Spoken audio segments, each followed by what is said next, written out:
জাতীয় থেকে আন্তর্জাতিক, প্রান্তিক জনপদ থেকে নগর চারপাশে ঠিক কি ঘটছে এই মুহূর্তে তা নিয়ে আমাদের আয়োজন এখন চারদিক। আপনাদের সঙ্গে রয়েছে শামসুল আরেফিন। ভোটার তালিকায় অন্তর্ভুক্ত হয়েছেন বিএনপির ভারপ্রাপ্ত চেয়ারম্যান তারেক রহমান এবং তার কন্যা জাইমা রহমান। রোববার বিকেলে নির্বাচন কমিশন এই তথ্য জানান। এর আগে শনিবার জাতীয় পরিচয়পত্র পান তারেক রহমান। এদিকে বগুড়া 6-এর পাশাপাশি ঢাকা 17 থেকেও নির্বাচন করতে যাচ্ছেন তিনি। তার পক্ষে মনোনয়ন ফর্ম সংগ্রহ করেন বিএনপি চেয়ারপারসনের একান্ত সচিব ABM আব্দুস সাত্তার।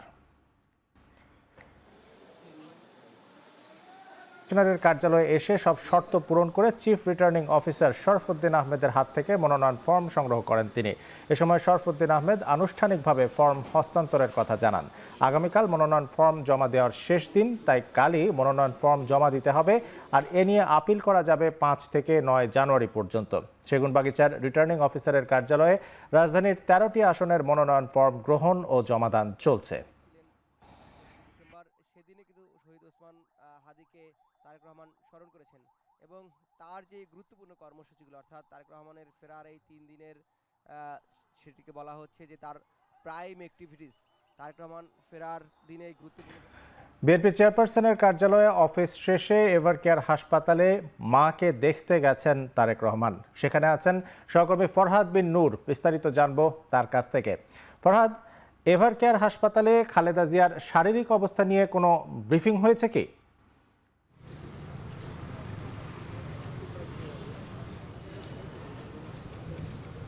শামসুল আরেফিন, ধন্যবাদ। কোনো ব্রিফিং হয়নি আজকে এখন পর্যন্ত।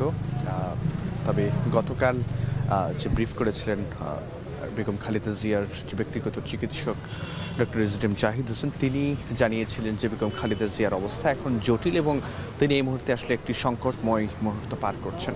এবং কালকেও আমরা দেখেছিলাম যে অধ্যাপক শাহাবুদ্দিন তালুকদারের নেতৃত্বাধীন যে মেডিকেল বোর্ড, সেখানে দেশি বিদেশি চিকিৎসকদের যে এর মধ্য দিয়ে যে বেগম খালেদা জিয়ার চিকিৎসা নিচ্ছেন, এরপরে কিন্তু সেই মেডিকেল বোর্ড কিন্তু বসেছিল এবং সেই বোর্ডে জুবাইদুর রহমান তারেক রহমানও ছিলেন এবং এরপরে ব্রিফ করেই কিন্তু জানিয়েছিলেন জাহিদ হোসেন যে শারীরিক অবস্থা আসলে জটিল এবং তিনি সংকটময় মুহূর্ত পার করছেন।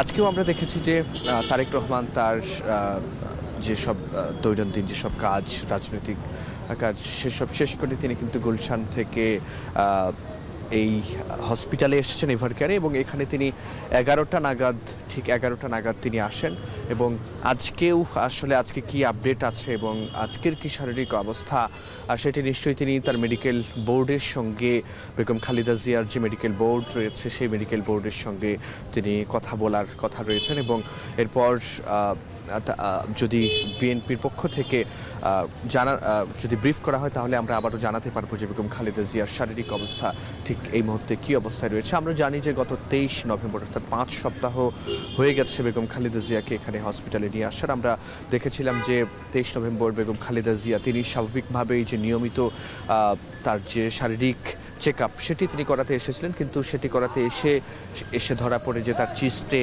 এবং ফুসফুসে ইনফেকশন হয়। এরপর তার শারীরিক অবস্থা খারাপ হয়, তাকে হসপিটালে ভর্তি করা হয়, তাকে কেবিন থেকে স্থানান্তর করা হয় সিসিইউতে এবং তিনি এখন চিকিৎসা নিচ্ছেন।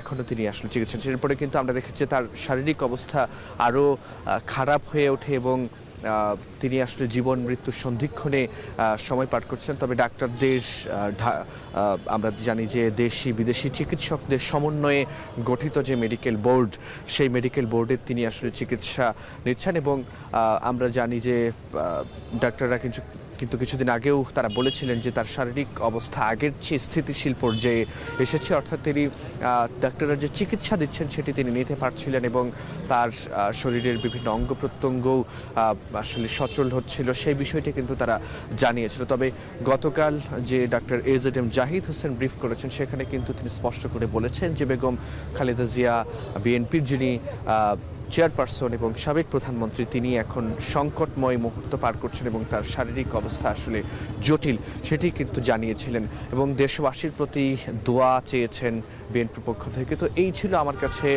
তারেক রহমান তার মাকে দেখতে এভারকেয়ার হাসপাতালে আসার সবশেষ তথ্য। ফরহাদ বিন নূর, আপনাকে অসংখ্য ধন্যবাদ আমাদের সঙ্গে যুক্ত হওয়ার জন্য।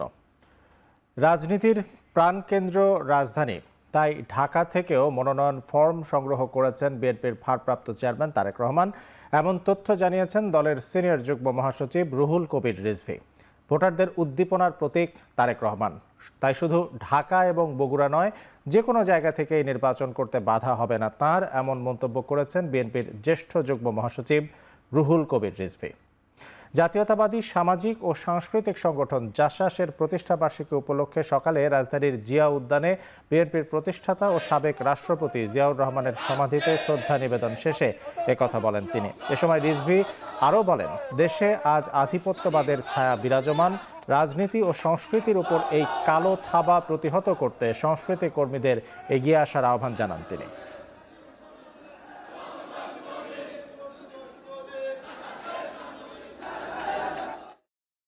দেশের মানুষ তাকে একজন জাতীয় নেতা হিসেবে বরণ করেছে। উনি যে কোনো জায়গা থেকে উনি দাঁড়াতে পারেন।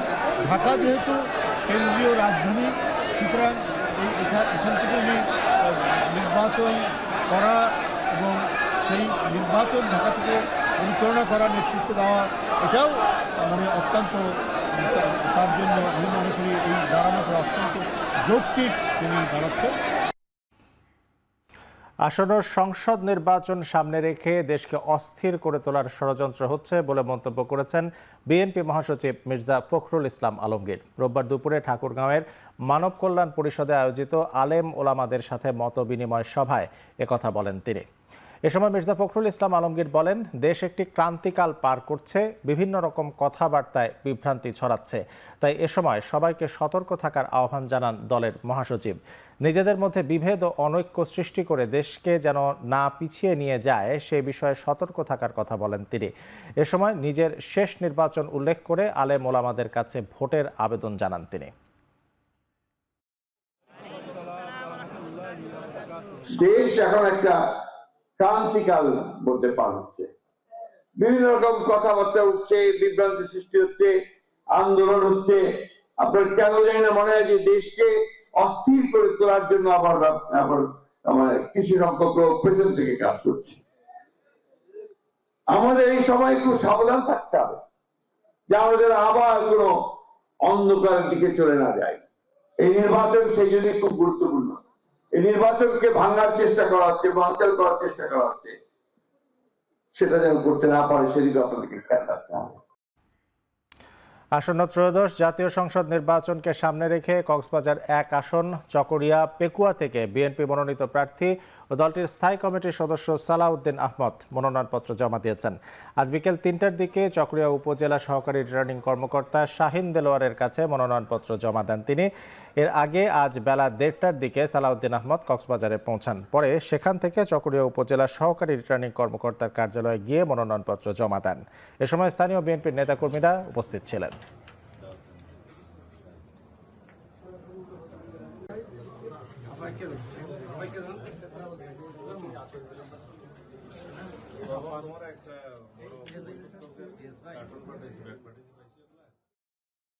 আরএফএল ওয়াটার পাম্পের অটো থার্মাল টেকনোলজি, যা বেশি হিটে নষ্ট হয় না, শতভাগ মসৃণ ব্রাশ ইম্পেলার নিশ্চিত করে অধিক পানির flow. RFL water pump on করলে পানির তুফান। জামায়াতের 8 দলীয় জোটে আনুষ্ঠানিকভাবে যোগ দিল এনসিপি ও এলডিপি।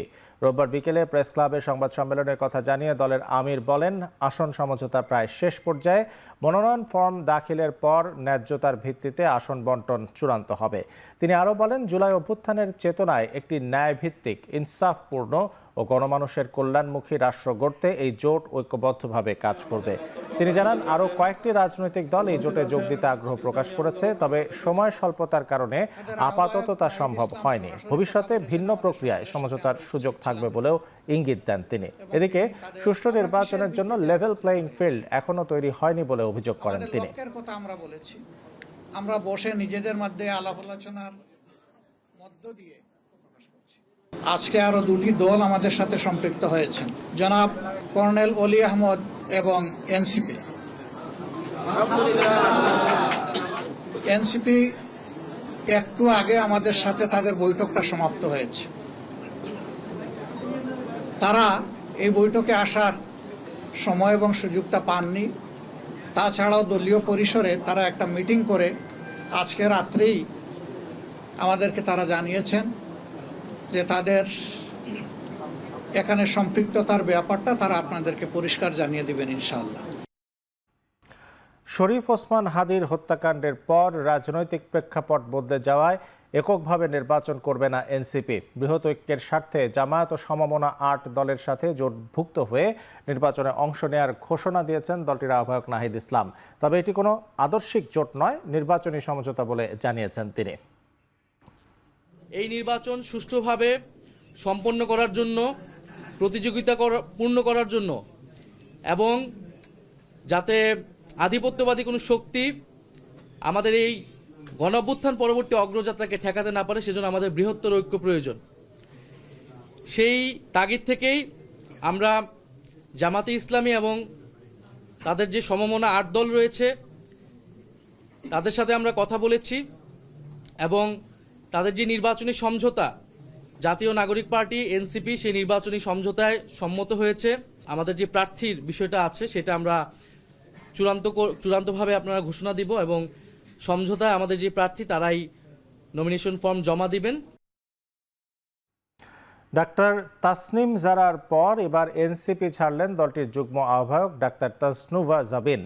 নিজের ভেরিফাইড ফেসবুক পেজে ঘোষণা দেন তারা। এছাড়া দলের আরেক যুগ্ম আহ্বায়ক নুসরাত তাবাসসুম নির্বাচনকালীন সময়ে নিষ্ক্রিয় থাকার ঘোষণা দিয়েছেন। ডাক্তার তাসনুভা এবং নুসরাত তাবাসসুম দুজনেই এনসিপির প্রতিষ্ঠাকালীন সংগঠক। মিছিল, সমাবেশ এবং টিভি টক শোতে এনসিপির পক্ষে সোচ্চার ছিলেন তারা। আসন্ন ত্রয়োদশ জাতীয় সংসদ নির্বাচনে ঢাকা ১৭ আসনে এনসিপির মনোনীত প্রার্থীও ছিলেন তাসনুভা জাবিন। জামায়াতের সঙ্গে এনসিপির নির্বাচনী জোট ঘোষণা করার পর ভাঙন শুরু হয় এনসিপিতে। শনিবার পদত্যাগ করেন ডাক্তার তাসনিম জারা।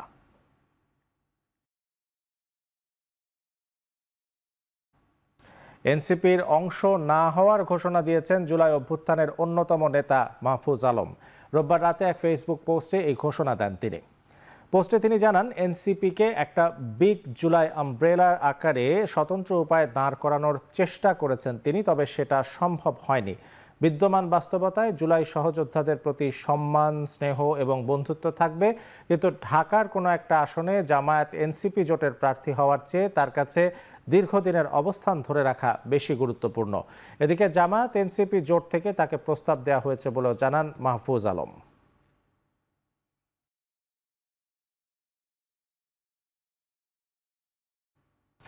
জামায়াতের সঙ্গে জোট এনসিপির ঘোষিত আদর্শের বিরোধী বলে মন্তব্য করেছেন বিএনপির স্থায়ী কমিটির সদস্য নজরুল ইসলাম খান। তবে যে কোনো জোটে যাবার গণতান্ত্রিক অধিকার আছে বলে মন্তব্য করেন তিনি। রোববার দুপুরে আগারগাঁওয়ের নির্বাচন ভবনে সিইসির সঙ্গে সাক্ষাৎ শেষে সাংবাদিকদের কথা জানান নজরুল ইসলাম খান। জানান, আরপিওতে না থাকা সত্ত্বেও মনোনয়ন জমা দেওয়ার কাগজপত্রে সন্তানের সম্পদের হিসাব জমা দেওয়ার বিষয়টি জটিলতা সৃষ্টি করেছে। এ বিষয়ে বৈঠকে আলোচনা হয়েছে। এছাড়াও নির্বাচনে সামাজিক মাধ্যমে এআই এর অপব্যবহার নিয়ে আলোচনা হয়েছে। এআই এর অপব্যবহার ও অপপ্রচারের বিরুদ্ধে ইসির জোরালো পদক্ষেপ চায় বিএনপি।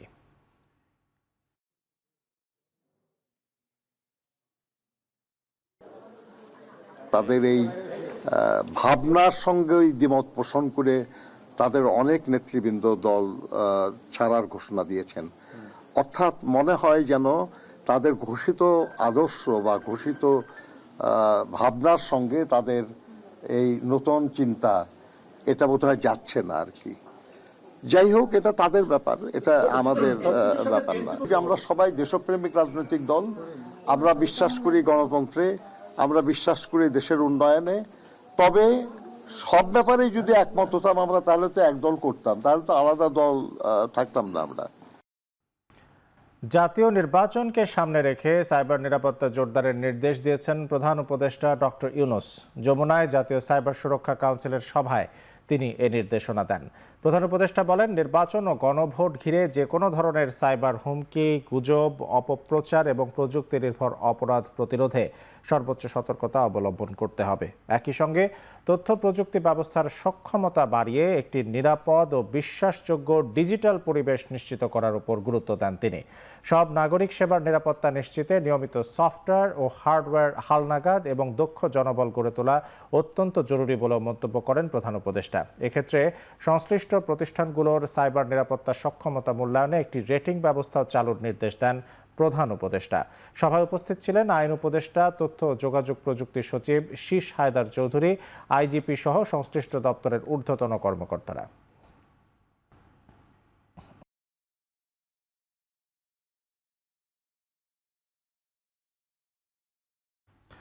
ইনকিলাব মঞ্চের মুখপাত্র শরীফ ওসমান হাদির হত্যার ঘটনায় জড়িত 2 আসামি ফয়সাল করিম ও আলমগীর শেখ ভারতে পালিয়েছে বলে জানিয়েছেন ঢাকা মহানগর পুলিশ।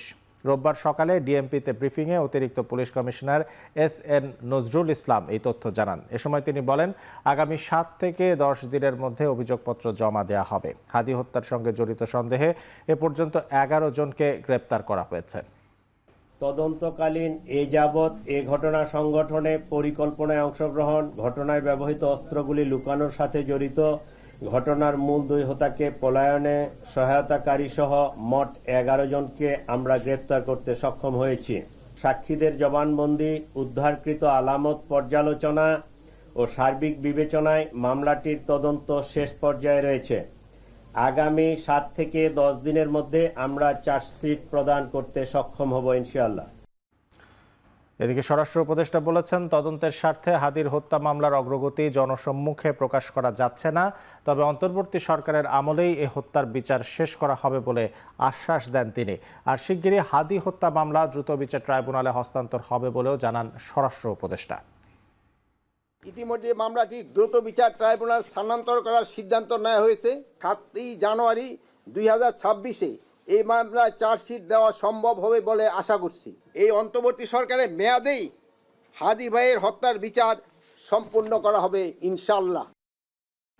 ইনকিলাব মঞ্চের মুখপাত্র ওসমান হাদি হত্যাকাণ্ডে জড়িত 2 সন্দেহভাজনের ভারতে প্রবেশের তথ্য সঠিক নয় বলে দাবি করেছে ভারতের সীমান্তরক্ষী বাহিনী বিএসএফ এবং মেঘালয় পুলিশ। রোববার মেঘালয় পুলিশের প্রধান কার্যালয়ের এক শীর্ষ কর্মকর্তার সূত্র উল্লেখ করে ভারতীয় সংবাদ মাধ্যম হিন্দুস্তান টাইমস জানায়, হাদির হত্যাকারী হিসেবে অভিযুক্ত ফয়সাল করিম মাসুদ এবং আলমগীর শেখ ভারতের মেঘালয় রাজ্যে অবস্থান করছে বলে যে তথ্য ছড়িয়েছে তা মিথ্যা এবং অতিরঞ্জিত। এ ধরনের অপপ্রচারের মাধ্যমে মেঘালয়ের শান্তি ও স্থিতিশীলতাকে ঝুঁকিতে ফেলা হচ্ছে বলেও অভিযোগ করা হয়। মেঘালয় পুলিশের এ দাবিতে সমর্থন জানিয়েছে বিএসএফ। দুপক্ষই জানায়, এ বিষয়ে বাংলাদেশের প্রশাসনকে সর্বোচ্চ সহযোগিতা করতে তারা প্রস্তুত, কিন্তু তথ্যের সত্যতা মিললেই কেবলমাত্র সহযোগিতা করা সম্ভব।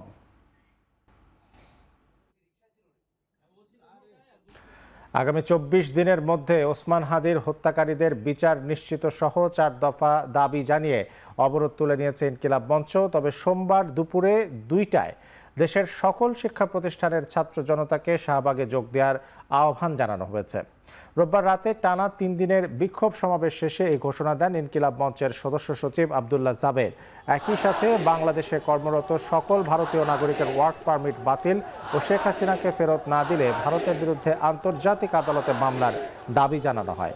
এ সময় কোনো ষড়যন্ত্র, হুমকি হাদির হত্যার বিচার ঠেকাতে পারবে না বলে হুঁশিয়ারি দেন ইনকিলাব মঞ্চের নেতারা।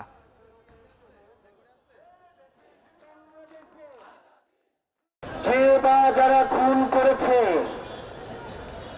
যারা খুনের পরিকল্পনা করেছে, যারা খুনের সহায়তা করেছে, তাদেরকে গ্রেফতার করে আগামী 24 দিনের মধ্যে বিচার নিশ্চিত করতে হবে। আগামীকাল দুপুর 2টায় স্কুল কলেজ রয়েছে এবং স্বাধীনতাকামী জনগণ রয়েছে। প্রত্যেককে আমরা ঢাকার এই হাদি চত্বর শাহবাগে এসে অবস্থান গ্রহণ করবার জন্য অনুরোধ করছি।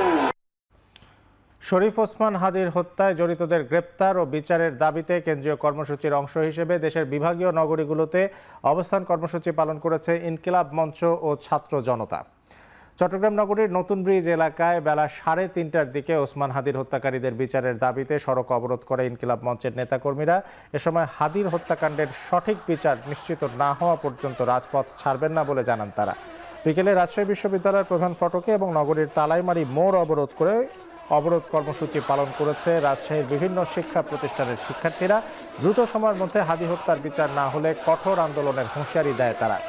এদিকে বরিশালেও হাদির হত্যাকারীদের গ্রেপ্তার ও বিচারের দাবিতে নথুল্লাবাদ এলাকায় ঢাকা বরিশাল মহাসড়ক অবরোধ করে ছাত্র জনতা। এ সময় অতি দ্রুত হত্যাকারীদের আইনের আওতায় আনার দাবি জানায় তারা। এছাড়া সিলেট, ময়মনসিংহ, রংপুর, খুলনা ও নারায়ণগঞ্জে হাদি হত্যার বিচারের দাবিতে সড়ক অবরোধ করে অবস্থান কর্মসূচি পালন করেছে ইনকিলাব মঞ্চ ও ছাত্র জনতা।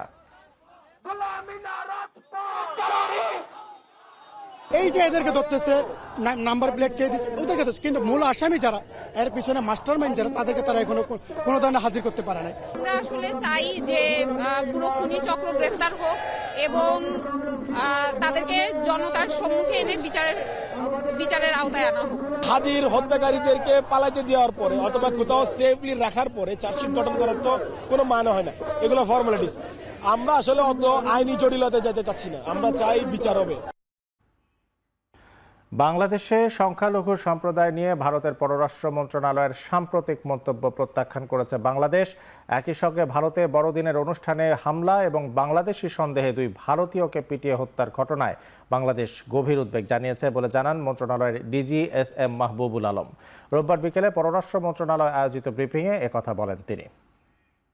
ভারতে মুসলিম, খ্রিস্টান সহ বিভিন্ন সংখ্যালঘুদের বিরুদ্ধে সংঘটিত নৃশংস হত্যাকাণ্ড, গণপিটুনি, নির্বিচারে আটক ও ধর্মীয় অনুষ্ঠানে বাধার ঘটনা, এ ঘটনায় আমরা গভীরভাবে উদ্বিগ্ন। এসব ঘটনাকে আমরা ঘৃণাভরে প্রত্যাখ্যান করি এবং আমরা ঘৃণাজনিত অপরাধ এবং লক্ষ্যভিত্তিক সহিংসতা হিসাবে দেখি। আমরা প্রত্যাশা করি ভারতের সংশ্লিষ্ট কর্তৃপক্ষ এসব ঘটনার নিরপেক্ষ তদন্ত করবে এবং দোষীদের বিচারের আওতায় আনবেন।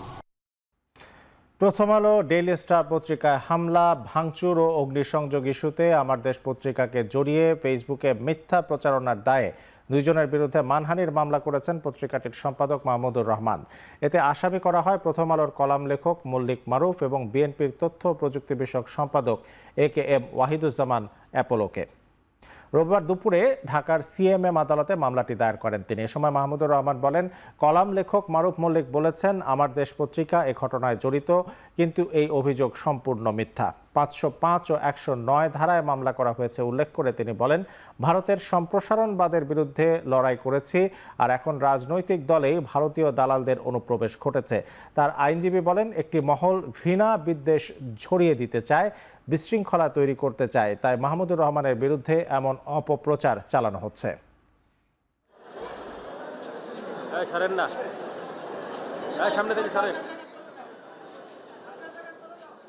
ভারতীয় সম্প্রসারণবাদের বিরুদ্ধে আমার দেশ সর্বদা সচেতন থেকেছে এবং ভারতীয় ন্যারেটিভের বিরুদ্ধে একমাত্র আমার দেশ লড়াই করে। প্রথম আলোতে যারা লেখেন সেরকম একজন ব্যক্তি মারুফ মল্লিক, তিনি অত্যন্ত লজ্জাস্কর, কি বলবো, ঘৃণ্যভাবে আমার দেশের বিরুদ্ধে তিনি বলেছেন যে আমার দেশ এটার পিছনে জড়িত আছে, এই ধরনের একটা ইঙ্গিত তিনি দিয়েছেন তার পোস্টে। এবং আরও একজন, যিনি আবার বাংলাদেশের একটি বৃহৎ দলের একজন খুব প্রভাবশালী নেতা, তিনি আবার সেই পোস্ট সমর্থন করে আরেকটি পোস্ট দিয়েছেন। এই 2 জন ব্যক্তির বিরুদ্ধে আমি মাননীয় আদালতে আজকে 500 ধারা এবং 505 ধারা এবং 109 ধারা, এই 3 ধারায় আমি মামলা করেছি। 500 এবং 109 ধারা মাননীয় আদালত নীতিগতভাবে গ্রহণ করেছেন। সাভারের জাতীয় স্মৃতিসৌধে বীর শহীদদের প্রতি ফুল দিয়ে শ্রদ্ধা নিবেদন করেছেন সদ্য নিয়োগপ্রাপ্ত প্রধান বিচারপতি জুবায়ের রহমান চৌধুরী। দুপুরে জাতীয় স্মৃতিসৌধে পৌঁছে শহীদ বেদিতে পুষ্পস্তবক অর্পণ করেন তিনি। শ্রদ্ধা নিবেদন শেষে মহান মুক্তিযুদ্ধে আত্মোৎসর্গকারী বীর শহীদদের স্মরণে 1 মিনিট নীরবতা পালন করেন প্রধান বিচারপতি। পরে তিনি জাতীয় স্মৃতিসৌধের পরিদর্শন বইয়ে স্বাক্ষর করেন। এ সময় তার সঙ্গে সুপ্রিম কোর্টের অন্যান্য বিচারপতিরাও উপস্থিত ছিলেন।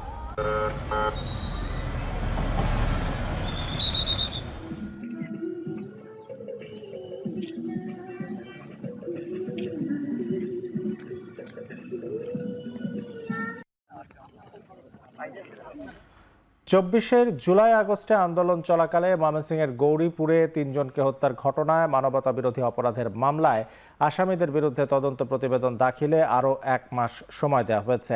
আগামী 28 জানুয়ারি এই প্রতিবেদন জমার দিন ধার্য করেছেন আন্তর্জাতিক অপরাধ ট্রাইব্যুনাল।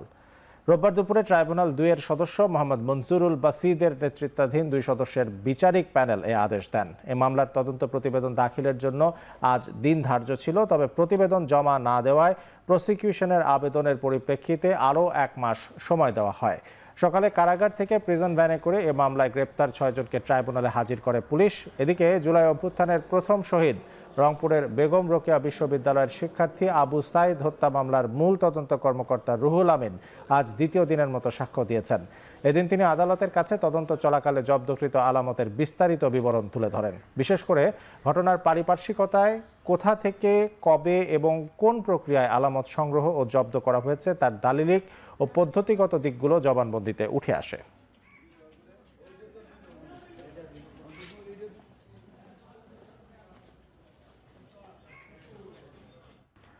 নতুন বছর শুরুর আগেই 2026 শিক্ষাবর্ষের প্রাথমিক, ইবতেদায়ী, মাধ্যমিক ও দাখিল স্তরের সকল শিক্ষার্থী সরকারের বিনামূল্যের পাঠ্যপুস্তকের সফট কপির অনলাইন সংস্করণ পড়তে পারবে। রোববার সকালে পাঠ্যপুস্তকের সফট কপি ওয়েবসাইটে আপলোডকরণ কার্যক্রমের উদ্বোধন করেন শিক্ষা উপদেষ্টা অধ্যাপক ডক্টর চৌধুরী রফিকুল আবরার এবং গণশিক্ষা উপদেষ্টা অধ্যাপক ডাক্তার বিধান রঞ্জন রায় পোদ্দার। এর মধ্য দিয়ে এখন থেকে এনসিটিভির ওয়েবসাইটে 2026 শিক্ষাবর্ষের প্রাথমিক, ইবতেদায়ী, ক্ষুদ্র নৃগোষ্ঠীর 5টি ভাষা, মাধ্যমিক, দাখিল এবং কারিগরি স্তরের সকল পাঠ্যপুস্তকের মোট 647টি অনলাইন সংস্করণ পাওয়া যাবে। এদিকে 2026 শিক্ষাবর্ষের প্রাথমিক ও প্রাথমিক স্তরের পাঠ্যপুস্তক নতুন বছরের শুরুতে 1 জানুয়ারি হাতে পাবে শিক্ষার্থীরা। পূর্বাচল 300 ফিট এলাকায় বিএনপির 25 ডিসেম্বরের সংবর্ধনা অনুষ্ঠানে ক্ষতিগ্রস্ত গাছের চারার পরিচর্যা ও পুনরায় রোপণ করেছে জাতীয়তাবাদী কৃষক দল ও এগ্রিকালচারালিস্ট অ্যাসোসিয়েশন অব বাংলাদেশ। রোববার সকাল 11টায় এ বৃক্ষরোপণ কর্মসূচি শুরু হয়। উদ্যোক্তারা বলছেন, কর্মসূচির প্রথম দিনেই প্রায় 4000 গাছের চারা রোপণ করা হয় এবং ক্ষতিগ্রস্ত চারার পরিচর্যা করা হয়। পূর্বাচল 300 ফিট এলাকার পরিবেশ ও প্রতিবেশের সঙ্গে সহনশীল এমন গাছের চারা রোপণের কথা জানান তারা। জাতীয়তাবাদী কৃষক দল ও অ্যাবের উদ্যোগে এই বৃক্ষরোপণ ও পরিচর্যা কার্যক্রম টানা 1 সপ্তাহ ধরে চলবে বলে জানানো হয়। এ সময় উপস্থিত ছিলেন জাতীয়তাবাদী কৃষক দল কেন্দ্রীয় সংসদের সভাপতি হাসান জাফির তুহিন, সাধারণ সম্পাদক শহীদুল ইসলাম বাবু সহ বিভিন্ন পর্যায়ের নেতাকর্মীরা।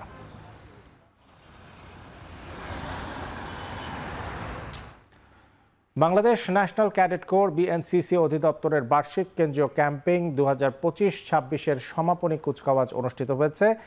রোববার সাভারের বাইপাইলে প্রধান অতিথি হিসেবে উপস্থিত থেকে কুচকাওয়াজ পরিদর্শন এবং সালাম গ্রহণ করেন বিমান বাহিনী প্রধান air chief marshal Hasan Mahmud Khan. কুচকাওয়াজ পরিদর্শন শেষে বিমান বাহিনী প্রধান বিএনসিসি ক্যাডেটদের উদ্দেশ্যে দিক নির্দেশনামূলক বক্তব্য দেন। এ সময় তিনি 1971 সালের মহান মুক্তিযুদ্ধে আত্মোৎসর্গকারী বিএনসিসি ক্যাডেট সহ সকল বীর মুক্তিযোদ্ধাকে শ্রদ্ধার সঙ্গে স্মরণ করেন এবং দেশের নিরাপত্তা, শৃঙ্খলা রক্ষা এবং যে কোনো জাতীয় সংকটে বিএনসিসি ক্যাডেটদের অগ্রণী ভূমিকার ভূয়সী প্রশংসা করেন। Speaker mail goes to Cadet Mohammad Tasin bin এবং যশোর ব্ল্যাক প্লাটুনের ল্যান্স কর্পোরাল লফেল সহ বিএনসিসি। রাজধানীর আন্তর্জাতিক কনভেনশন সিটি বসুন্ধরায় রোববার অনুষ্ঠিত হলো সোনারগাঁও ইউনিভার্সিটির দ্বিতীয় সমাবর্তন, যেখানে স্প্রিং 2021 থেকে সামার 2025 সেশনের স্নাতক ও স্নাতকোত্তর পর্যায়ের শিক্ষার্থীরা অংশ নেন। অনুষ্ঠানে প্রধান অতিথি এবং সভাপতিত্ব করেন অন্তর্বর্তী সরকারের শিশু বিষয়ক ও সমাজ কল্যাণ মন্ত্রণালয়ের উপদেষ্টা শারমিন এস মুর্শিদ। এছাড়া বিশেষ অতিথি হিসেবে উপস্থিত ছিলেন বাংলাদেশ অ্যাক্রিডিটেশন কাউন্সিলের চেয়ারম্যান অধ্যাপক ডক্টর মেজবাহউদ্দিন আহমেদ। বিশ্ববিদ্যালয়ের ট্রাস্টি বোর্ডের চেয়ারম্যান ও প্রতিষ্ঠাতা, উপাচার্য, ট্রেজারার এবং বিভিন্ন বিভাগের ডিন, শিক্ষক ও শিক্ষার্থীরা সমাবর্তনে উপস্থিত ছিলেন।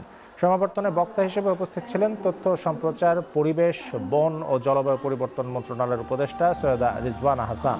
এবারের সমাবর্তনে 13 জন শিক্ষার্থী চ্যান্সেলর্স গোল্ড মেডেল এবং 83 জন শিক্ষার্থী ভাইস চ্যান্সেলর্স গোল্ড মেডেল অর্জন করেন। অনুষ্ঠানে পরিবেশ বান্ধব উদ্যোগ হিসেবে বৃক্ষরোপণ কর্মসূচি ও র্যাফেল ড্র আয়োজন করা হয়, যেখানে বিজয়ীদের হাতে নগদ অর্থ, ল্যাপটপ ও স্মার্টফোন সহ আকর্ষণীয় পুরস্কার তুলে দেওয়া হয়। শেষের দিকে জনপ্রিয় ব্যান্ড ওয়ারফেস, মাহাতিম সাকিব ও শাহরিয়ার চৌধুরী এবং বিশ্ববিদ্যালয় সাংস্কৃতিক ক্লাবের সঙ্গীত পরিবেশনা পুরো অনুষ্ঠানকে প্রাণবন্ত উৎসব মুখর করে তোলে।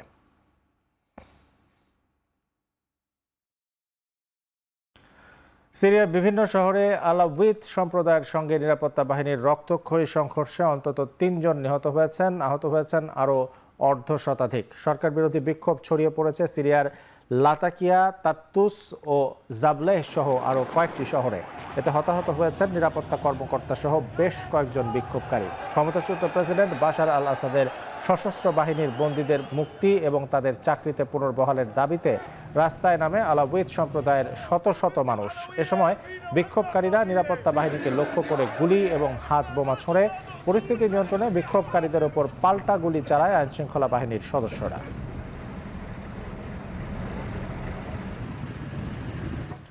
শীতকালীন ঝড় ও তীব্র তুষারপাতে শনিবার যুক্তরাষ্ট্রের উত্তর পূর্বাঞ্চল ও গ্রেট লেকস অঞ্চলে ২,০০০-এরও বেশি ফ্লাইট বাতিল এবং বিলম্বিত হয়েছে। ফ্লাইট বিপর্যয় ছাড়াও শীতকালীন আবহাওয়া সতর্কতার আওতায় আছেন ১,৩০,০০,০০০-এর বেশি মানুষ। সেন্ট্রাল নিউ ইয়র্ক থেকে লং আইল্যান্ড পর্যন্ত ৬ থেকে ১০ ইঞ্চি পর্যন্ত তুষারপাত রেকর্ড করা হয়েছে। নিউ ইয়র্ক সিটিতে রেকর্ড করা হয়েছে ৪ বছরের মধ্যে সবচেয়ে বেশি তুষারপাত। ন্যাশনাল ওয়েদার সার্ভিস জানিয়েছে রোববার গ্রেট লেকস অঞ্চল এবং এর আশেপাশের এলাকায় বিপজ্জনক যাতায়াত পরিস্থিতি তৈরি হতে পারে। বিদ্যুৎ সংযোগ বিচ্ছিন্ন হওয়ারও আশঙ্কা করা হচ্ছে।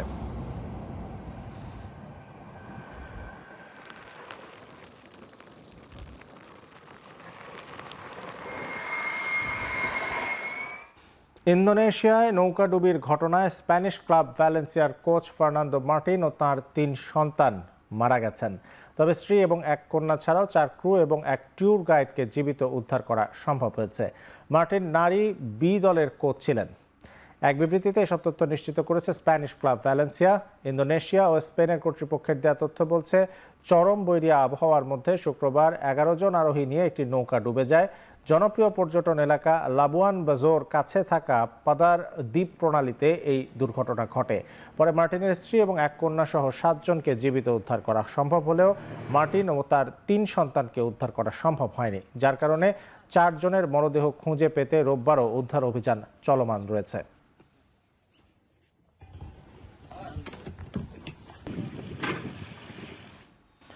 যুক্তরাষ্ট্র, ইসরায়েল ও ইউরোপ মিলে তেহরানের বিরুদ্ধে সর্বাত্মক যুদ্ধ চালাচ্ছে বলে অভিযোগ করেছেন ইরানের প্রেসিডেন্ট মাসুদ পেজেশকিয়ান।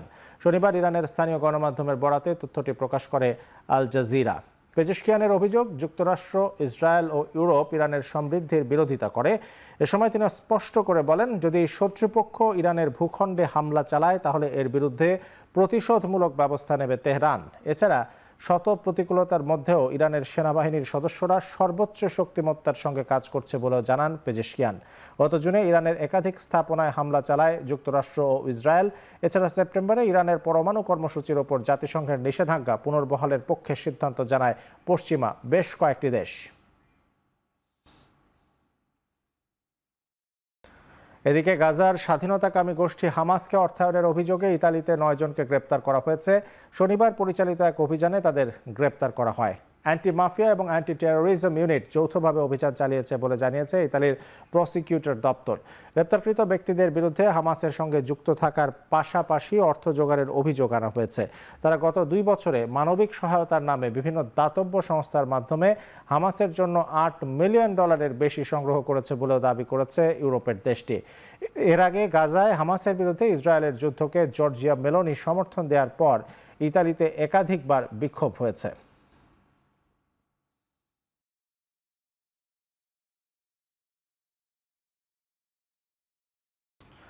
মিয়ানমারের সাধারণ নির্বাচনের প্রথম ধাপের ভোট গ্রহণ শেষ হয়েছে। স্থানীয় সময় সকাল ৬টা থেকে দেশটির ১০২টি টাউনশিপে শুরু হয় ভোট গ্রহণ। ২০২১ সালে সামরিক অভ্যুত্থানের মাধ্যমে মিয়ানমারের গণতন্ত্রপন্থী নেত্রী অং সান সুচির পতনের পর এই প্রথম জান্তা সরকারের অধীনে দেশটিতে সাধারণ নির্বাচন অনুষ্ঠিত হচ্ছে। নেপিদোতে ভোট দিয়ে মিয়ানমারের সামরিক সরকারের প্রধান মিন অং লাইং নির্বাচনের পরিবেশ নিয়ে সন্তোষ প্রকাশ করেন। তবে এই নির্বাচনকে প্রহসনের নির্বাচন বলছে দেশটির তরুণ প্রজন্ম। ৫৭টি নিবন্ধিত দল এবারের নির্বাচনে অংশ নিলেও প্রধান নেতাদের জেলে আটকে রাখায় নির্বাচনে যেতে পারেনি সুচির দল national League for democracy party. মোট ৩ ধাপের এবারের নির্বাচনের পরবর্তী ২ ধাপ অনুষ্ঠিত হবে আগামী জানুয়ারিতে।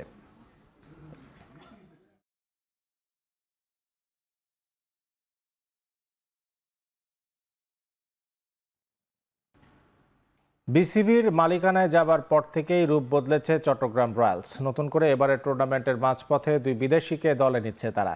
চট্টগ্রাম রয়্যালসের কোচিং প্যানেলে থাকা সাবেক এক ক্রিকেটার এখন টিভিকে জানান, পাকিস্তান থেকে আমের জামাল এবং ইংল্যান্ডের উইকেটরক্ষক ব্যাটার অ্যাডাম রসিংটনকে দলে টেনেছে তারা। যদিও নিজেদের দ্বিতীয় ম্যাচে রংপুর রাইডার্সের বিপক্ষে পাওয়া হচ্ছে না এই 2 তারকাকে, তবে পরের ম্যাচগুলোতে দুজনেই যোগ দেবেন রয়্যালস শিবিরে। আমের জামাল এর আগে কুমিল্লা ভিক্টোরিয়ান্স এবং খুলনা টাইটান্সের হয়ে 2 মৌসুম মিলিয়ে বিপিএলে খেলেছেন 5 ম্যাচ, আর অ্যাডাম রসিংটন বিপিএলে 3 ম্যাচ খেলেছিলেন দুর্দান্ত ঢাকার জার্সিতে।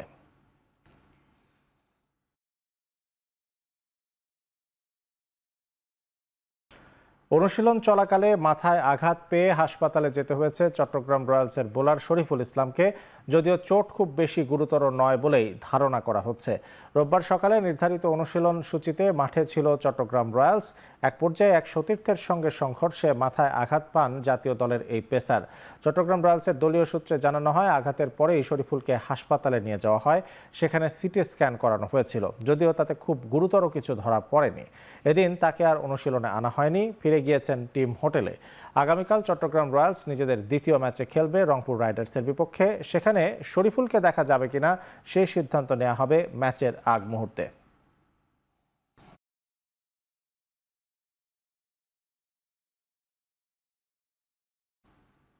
কোচের বিরুদ্ধে বিদ্রোহের কারণে দীর্ঘদিন ধরেই জাতীয় দলের বাইরে সানজিদা আক্তার। সম্প্রতি ফুটসাল দলে ডাক পেলেও সেখানে যাননি, তার বদলে বেছে নিয়েছেন নারী ফুটবল লিগে খেলা। এমন সিদ্ধান্তের কারণ ও ভবিষ্যৎ লক্ষ্য জানিয়েছেন এ ফুটবলার। আমাদের বাকি সব প্লেয়ার ফুটসাল খেলতে গেছে, তো আমাকে ওখান থেকে ইনভাইট করা হয়েছিল, আমি যাই নাই, কারণ আমি লিগ খেলবো এই জন্য। সো এখন পুলিশের হয়ে খেলতে আসছি, চেষ্টা করব আমরা আমাদের বেস্টটা দেওয়ার জন্য। ফুটসাল হচ্ছে আমি লাস্ট 2018-তে মনে হয় খেলছিলাম থাইল্যান্ডে, এফসি কাপ বাছাই পর মনে হয়েছিল ওইটাও। তো ফুটসাল তো আর কখনো খেলা হয়নি, তো এবার হচ্ছে আবার ফুটসাল নতুন করে শুরু হয়েছে, সেটা হচ্ছে সাব দিয়ে। তো সবাই ওখানে গেছে, আর ওই সময় হচ্ছে আমি নাসরিনের হয়ে খেলতে গেছিলাম। আমার এমনিতেই মনে হয়েছে যে আমি ফুটবলই খেলি আর কি, অন্য কোনো কিছু মাথায় চিন্তা ছিল বা কিছু একটা এরকম না। যেহেতু আমি ফুটবলের প্লেয়ার, আমি ফুটবলেই থাকছি আর কি। টি-20 বিশ্বকাপের আগে শেষ প্রস্তুতি পর্ব হিসেবে শ্রীলঙ্কার বিপক্ষে 3 ম্যাচের টি-20 সিরিজ খেলবে পাকিস্তান। এই সিরিজের জন্য সালমান আঘাকে অধিনায়ক করে 15 সদস্যের দল ঘোষণা করেছে পাকিস্তান ক্রিকেট বোর্ড। প্রথমবারের মতো পাকিস্তান জাতীয় দলে ডাক পেয়েছেন খাজা নাফে, এছাড়া দলে ফিরেছেন শাদাব খান। প্রায় 6 মাস পর আন্তর্জাতিক ক্রিকেটের জন্য দলে অন্তর্ভুক্ত হলেন পাকিস্তানি এই অলরাউন্ডার। এদিকে দলে ডাক পাওয়া খাজা নাফে, মোহাম্মদ নেওয়াজ, সাহিবজাদা ফারহান, উসান খান, সাইম আয়ুবরা এরই মাঝে যোগ দিয়েছেন বাংলাদেশ প্রিমিয়ার লিগে। জানুয়ারিতে সিরিজ চলাকালীন তাই এসব ক্রিকেটারদের নিয়ে বিপাকে পড়তে হবে বিপিএল এর ফ্র্যাঞ্চাইজিগুলোকে। ডাক পাওয়া ক্রিকেটারদের বাধ্যতামূলকভাবে যোগ দিতে হবে পাকিস্তান দলে।